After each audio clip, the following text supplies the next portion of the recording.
This is the second part of our video on child safety in and around vehicles. So with part one, if you haven't seen it, please go and check it out on our YouTube channel. Also, if you find these videos useful, go ahead and subscribe to the channel, and you will be notified when we release new content. So we left the first video off where we were talking about children who standing in front of the dashboard and the danger that is posed there by the airbag deploying and hitting them. Now the second issue that I have with unrestrained children in the vehicle is where parents allow their children to stand here in this space between the two front seats. That is also quite dangerous because when a vehicle is moving, the only thing that we have as a brake for our bodies is the seat belt or anything that you hit here that is solid. So if a vehicle is moving at 100 kilometers per hour and the brakes are applied suddenly, they will slow the vehicle down. Anything inside the vehicle will continue to move at that 100 kilometers per hour until it hits a solid object that will stop it. So that's why we wear the seat belts, because this is our brake pedal. If we have a sudden stop or impact, as your body moves forward, it pulls the seat belt and it locks like it has here. So if a child is standing here and you brake hard, they will obviously be thrown forward towards the dashboard.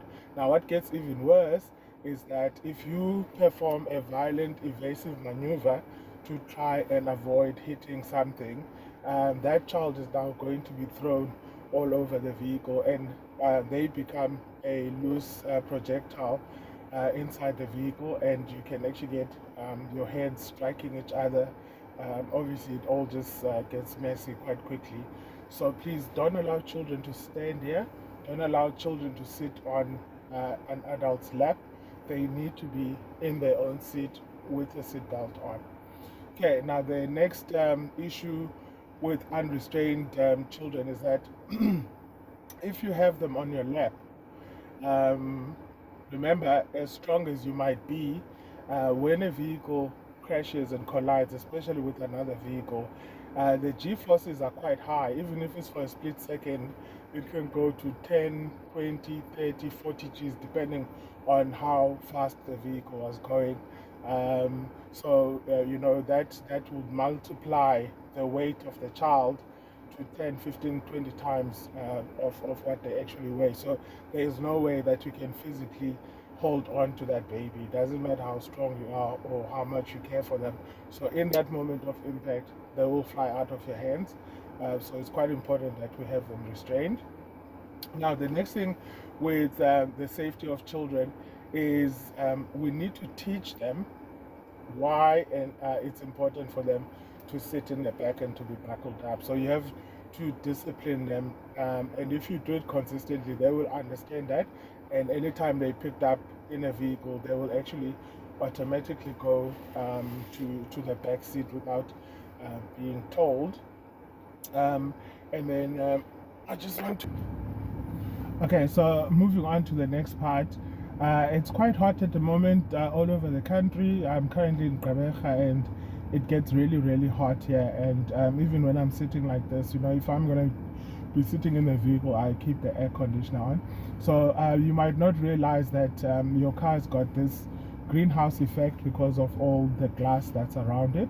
So please beware that when you leave your vehicle parked with the windows closed, the heat builds up quite quickly, and on a really hot day where the temperature is in the 30s, your vehicle's temperature can climb quite quickly within minutes into 50 degrees and over.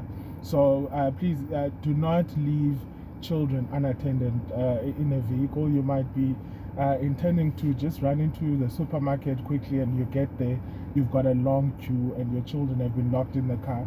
The heat can build up quite quickly, and it's quite easy for small children and of course vulnerable people like you know, the elderly to get heat stroke in the car.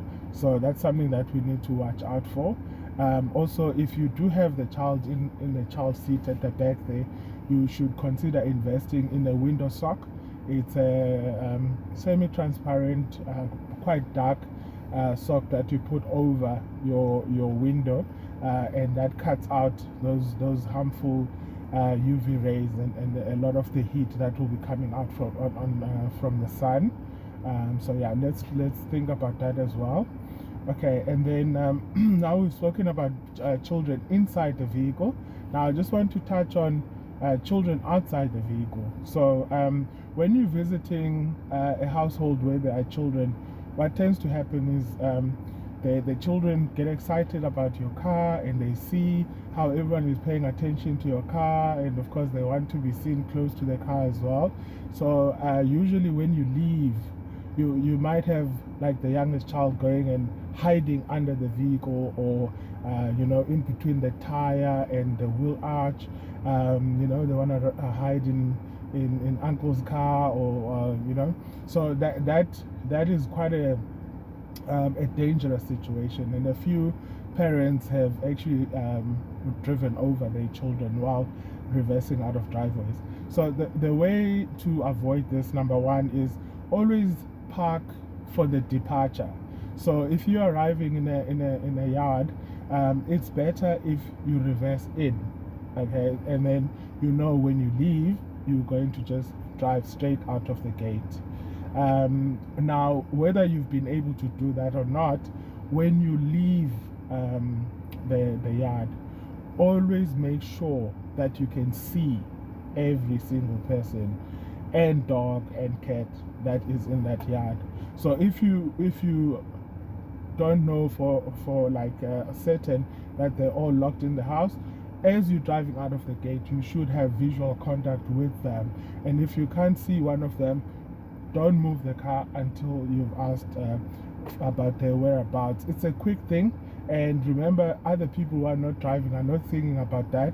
The onus is on you as the driver to make sure that you have full 360 awareness around your vehicle. So take the time to take a quick walk around your car. There might be a child's toy underneath your tire, your bumper, a bicycle. You don't want to damage that. But also just make sure that you can see where the children are and ask, where's so and so. Okay. So I just want to check here that I've covered everything. The last thing I'd say, when you're traveling with children, if you're going long distance, it can get quite boring. Of course, today we've got mobile devices. Children are able to entertain themselves. But when you've got more than one child in the back, you can start to get arguments and all of that.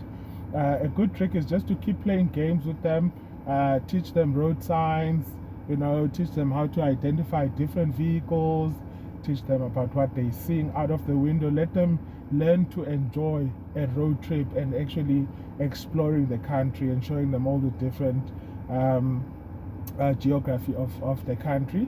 You can even print out maps for them so they can keep track of where they are on the route, and that way you're teaching them to navigate a little bit as well. Also, what's important is to make sure that if you're going anything more than a few kilometers out of town, just always take a little bit of effort to pack some snacks, food, some fruit, definitely water, and then also any medication that your children need. Then pack something warm to wear. Make sure they've got a good pair of shoes. So just always think about the worst that could happen. You might just be popping out to visit a game farm an hour away, and then your whole trip turns into an 8-hour ordeal. It will be a lot less stressful if you have some of those things packed in the vehicle in case of a breakdown, an accident, or some natural disaster on the way. So yeah, if you've got any questions about keeping children safe in and around your vehicle, or any general defensive driving questions, or if you are thinking of doing your driver's license, please feel free to contact me. I'm currently doing K53 and defensive driving here in Gqeberha, and then defensive driving in Gauteng. So get in touch. I'm available on my cell phone 084 784 9280, and stay safe on the road. Thank you. Bye.